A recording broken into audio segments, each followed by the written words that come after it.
Hey TechKnowStuds! Anytime I've encountered an incident on the systems I manage, it's caused a lot of stress. There's always a lot going on. What is the problem? How do I fix the problem? Who do I need to communicate to? What steps do I need to follow? There's a lot that's happening.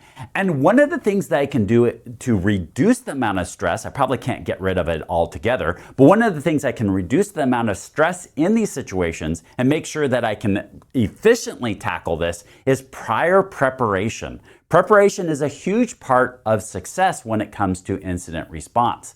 So in this lesson, let's get into preparation and what it looks like.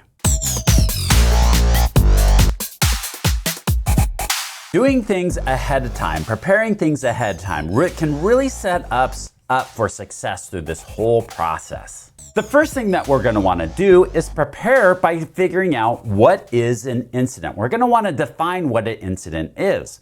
Because when we call this is an incident, there's going to be a lot of things that we're going to have to do. There's a lot of work that has to be done. So do we call it when there's the first signs of malfunction, when the system alerts, when the system goes offline, when the customers report the issue? Where do we actually say this is an incident, I need to go into incident response? Then of course, we'll have to figure out how do we respond to an incident? What are the steps that we're going to carry out during this incident? When it comes to preparation, there's several things that we're going to want to look into. What is an incident? What are our responses to this incident going to be? What are our procedures? What are the roles and responsibilities of people who are involved in this incident? What tools are we going to use for troubleshooting? How are we going to test this incident response plan? What does the training look like for planning for an incident? What also helps is preparing ahead of time. What are the roles and responsibilities? We're going to want some people troubleshooting. So who's that going to be? Technicians, database administrators, developers.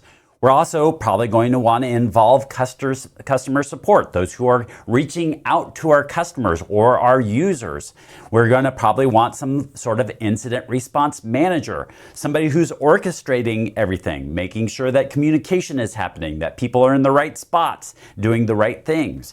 And then there also could be, we might want to include maybe some legal, if there's some sort of legal issue that we're encountering, a release manager, if we've got a release code, maybe there's a public relations officer. So we could have a lot of different roles and responsibilities that we would hand out. Also understanding the steps. Every time I've gotten into an incident, I'm like, oh shoot, what do I do now? And I have to think about what is my first thing that I need to do. Well, what it should be is pull up the documentation that outlines exactly what needs to happen. We need to validate that this is truly an issue. We may need to escalate it. We may need to communicate it. Whatever your policies or your processes and procedures are, you set those up ahead of time so that way when it's in the heat of the moment, we just go through and we carry out this plan. We carry out these procedures. There's also a lot of tools that can help us out through this process. Just to name a few, maybe it's some sort of documentation that we have and making sure that the documentation isn't on some sort of systems that could be broken. For instance, let's say we have the internet connection is part of the things that can go wrong, can cause an incident within our business, within our organization.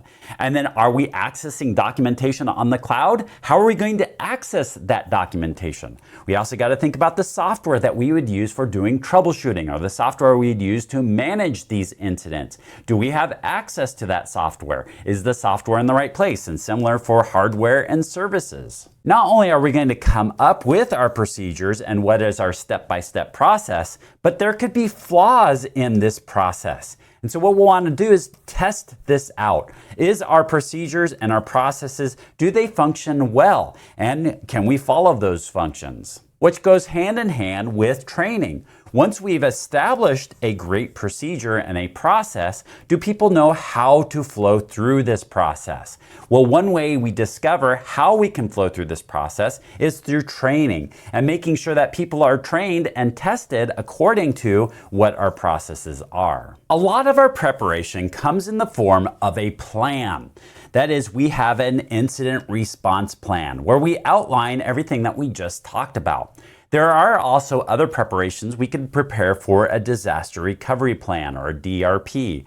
We have a contingency plan. We have a business continuity plan. So these are some of the plans that we can come up with in order to prepare ourselves for incidents that happen, that come up. And I don't want to get too into this, but the difference between an incident response plan and some of these other plans is an incident response plan has to do with IT issues that come up.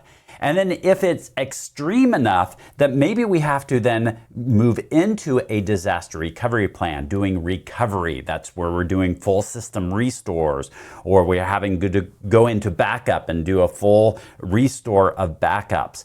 And then we also have contingency plan and business continuity plan, which has more to do with the business side of things and business operations. And how do we keep business operating despite some sort of issue that comes up? And these have to do with contingencies that come up. Another thing that we could do is automate some of these tasks. We've got validation that needs to happen, escalation that needs to happen, communication that needs to happen, troubleshooting, containment, eradication.